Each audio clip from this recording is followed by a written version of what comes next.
आज के इस वीडियो में मैं आपको बताने वाला हूं कि सही म्यूचुअल फंड में एक छोटी सी एसआईपी भी आपको 30-40 साल में करोड़पति बना सकती है। तो चलिए कंप्यूटर स्क्रीन पे देखते हैं कि ये सारी चीज़ें कैसे होती हैं।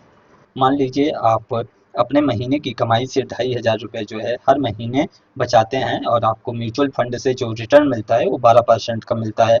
आमतौर पे म्यूचुअल फंड कंपनी जो होती हैं आपको 12 से 15% का रिटर्न लॉन्ग टाइम में देती हैं।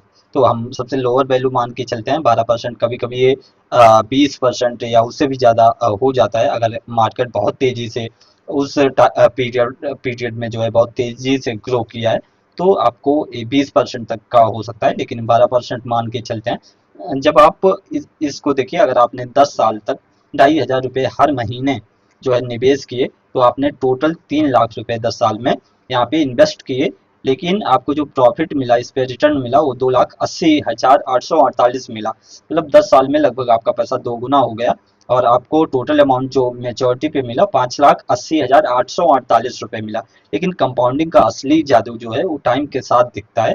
अगर हम इसी टाइम को पकड़ के 20 साल ले लेते हैं, मान लीजिए आप यही 2,500 रुपये जो है 20 साल तक लगातार जो है इन्वेस्ट करते रहते हो, तो आपने टोटल 20 सालों में जो इन्वेस्ट किया वो 6 लाख रुपए इन्वेस्ट किया, लेकिन आपको जो प्रॉफिट हुआ वो आपके इन्वेस्टमेंट का 3 गुना हुआ, 3 गुने से भी ज़्यादा हुआ। आपको 18,97,870 रुपये केवल प्रॉफिट हुआ है।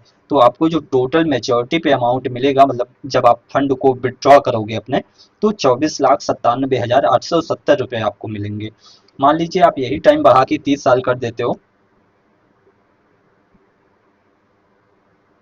इस टाइम को जैसे ही आपने 30 साल किया, मतलब अगर आप 30 साल से जो है इन्वेस्ट करना चालू करते हो और यही 2,500 रुपये आप अपने 60 साल तक इन्वेस्ट करते रहते हो, तो आपने जो इन्वेस्ट किया 30 सालों में वो केवल 9 लाख रुपए किया, लेकिन इस पे जो आपको ब्याज मिला वो आपको हैरान कर देगा। 79,24,784, यानी 79 लाख, मतलब आपको 80 लाख के करीब जो है वो केवल और केवल ब्याज मिला, और आपका टोटल पैसा 30 साल बाद 88,24,784 रुपये हो जाएगा।